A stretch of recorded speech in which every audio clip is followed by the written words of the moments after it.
Welcome back to Seguin, Texas, and this segment of Countdown to Tiger Kickoff. The Tigers facing Texas Lutheran University, and it's time now to visit with the head coach of the ETBU Tigers, Mark Sartain. The open date was last Saturday for your Tigers, and Coach, has the time off been good for your team as you head into that first American Southwest Conference game today?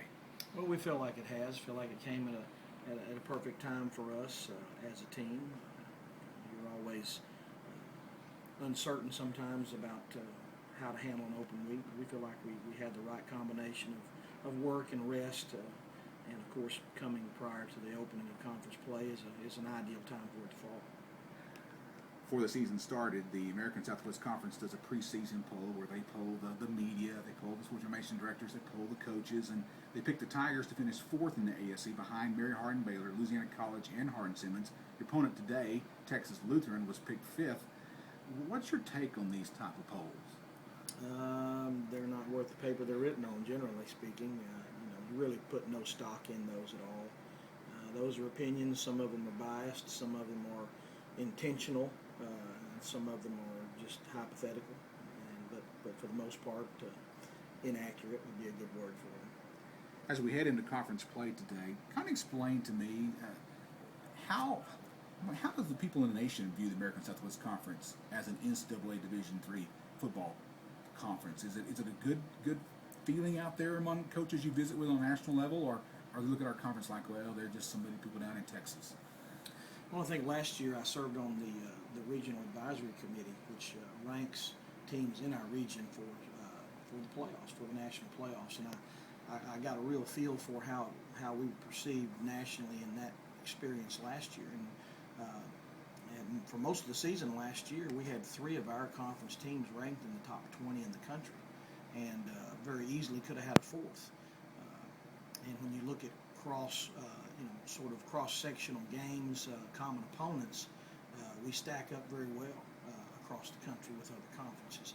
I think every conference has their own pride and their own self-interest at heart when they evaluate things, but at the end of the season, I think you'll find that several of our teams in the American Southwest Conference could compete very favorably in a number of other conferences across the country. I really like your preseason schedule the past couple of years where you played some powerhouses in Division III like Wesley College, and also last week, 2 weeks ago, playing Willamette. That kind of puts your name out there as well in the national scene, doesn't it? Well, and that's the point. We, in order for us to enhance our opportunities if we're not an automatic qualifier, we've got to have played Division III opponents, and we are rated on the strength of that team's schedule as well as their record for what's called Pool C qualification. So we always seek to schedule the toughest Division III people that we can schedule in non-conference play. Quite honestly, it's more beneficial to our program to play a highly ranked Division III team and lose than it would be if we played a Division II team and won, because it doesn't factor in to that coefficient for that qualifying pool. That NCAA thing that happens at the end of the season, Right, exactly. that PowerPoints or whatever they call them, right? Right, yeah. It's just that Pool C factoring, what all calculates into that power rating. Nothing that you do against a team that's not a Division III team qualifies or applies. All right. Well, today the Tigers head into conference play against Texas Lutheran University. Before we talk about your opponent today, Coach, let's talk about some players that are on your roster that have East Texas ties, play their high school football in East Texas, as well highlight a coach that we do each week. First of all, let's talk about one of your coaches. Who would you like to highlight this week on your coaching staff? Well, Coach Sam Brandon, been with us for 3 years now. Came to us through the NFL Players Association intern program. Sam played collegiately at University of Nevada, Las Vegas, and as he ended his collegiate career, made it into the NFL, played several years for the Denver Broncos until a knee injury basically ended his career. Wanted to start his coaching career, so the NFL Players Association has a program designed to help initiate that. So we got him in the fall of 2010, and Sam did such a great job and was so good for our program and our kids that we created some funds, generated an opportunity to be able to keep him on. He's now our secondary coach, handles our academic coordinations, does several things for our program, and Sam's been a really, really steady and incredible, just an influence on our kids with a tremendous reputation, and has paid dividends for us. I got to tell a funny story on Sam, since we're talking about Sam Brandon. Last year when we traveled up to Delaware, every time he got on the plane, the players would kid him. They would say, and now entering the plane, former NFL player Sam Brandon. So he already has that credibility with your team.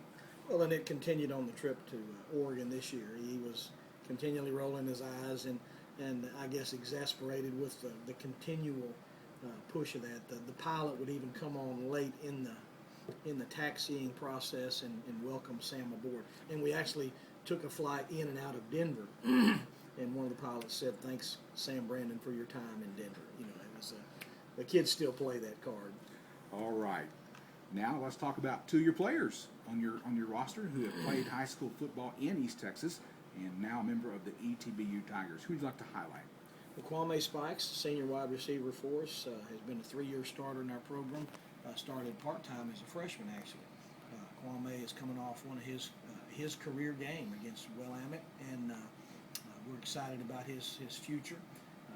He's one of our captains, a very highly regarded and respected member of our team from Jasper, Texas. Been with us for his entire career. And Kwame is just a special young man to have around, not only as an athlete, but as a young man, as a person. Tremendous leader in our program. And, we look for great things in his future. And the second young man is Dylan Buffet. Dylan is a sophomore, free safety for us, is currently starting at that position from Dayton, Texas. Dylan actually came to us as a transfer from Abilene Christian. We'd recruited him out of high school. He actually got an offer from Abilene Christian, went there for a semester, and decided that ETBU was where he needed to be. And Dylan is a fiery, very aggressive missile thrower from the free safety position. We're excited about the tempo that he brings to our team. Another incredible young man we're very proud of and very proud to have in our program. Many, many players on the ETBU roster have played their high school football right here in East Texas. If you have a chance, go to the website at etbusports.com and check out the roster and see where they all come from to play football for the Tigers. Well, Coach Sartain, now let's focus on our time while we're in Seguin today. American Southwest Conference opener against Texas Lutheran College. They're 2-1. They have victories over Austin College and Southwestern Assemblies of God. Only loss so far was to Trinity University. Tell us about the team that you're facing today. Well, TLU is a very talented, very skilled football team. They put a lot of speed on the field at every position. Coach Padron has done a great job of recruiting since he's been there and retaining some very special athletes that are now becoming upperclassmen. They've sort of robbed us a couple years in a row. We've given up some big plays in the special teams, and it's allowed them to take a couple of W's from us, and we're really ready to reverse that trend, hopefully. But he puts a very talented team on the football field, very aggressive offensively. They're a very high-tempo sort of team. They do a lot of things very well, so we've got a work cut out for us. I know 2 years ago, the trip to Seguin wasn't a good one for the Tigers. Cody Finch, who one of your former players, was in my office the other day talking about that time in Seguin, and he said, "Wish we could have that game back," because that was a game where you gave up some big plays that caused a loss for the Tigers. That doesn't want to happen this time, right? Well, we're hoping not. In that game 2 years ago, we muffed a punt into the end zone. They covered it for a touchdown, and that was the margin of victory. Last year, we snapped the ball over our head for a safety on a punt. We gave up a long punt return. We gave up a fake punt. We had a kick blocked, and you just don't win many football games when you make that many mistakes in the phase of the game that is such a momentum-changing phase. Of course, today is homecoming for TLU. It would be nice to spoil that, wouldn't it, Coach? W is a W. I don't care who's homecoming or homegoing. It's in relation to, we just want to win a football game. Well, at this point, final question. At this point in the season, any of the players on your squad have really caught the coach's eye? Like, at the beginning of the season, you thought maybe they might make the starting lineup or maybe they might play a little bit forward, but they've really kind of pushed it on the last 3 games as, hey, we want them out there on the field. Well, I don't want to put any pressure on anybody. We do have a pretty select group of freshmen. We've got more freshmen traveling with us and seeing playing time this year than we've had since I came in 2007. not necessarily out of necessity, but because these are some talented young men. So you just check your roster and see. We've got 4 or 5 very talented freshmen that are seeing a lot of playing time for us right now. We're extremely proud of them and excited for their future. Coach Sartain, thank you for your time. Let's go get a Bulldog today. That's a good thought. You've been listening to Countdown to Tiger Kickoff. Stay tuned. Coming up more from Seguin on ESPN 1450 AM. Back in 60 seconds.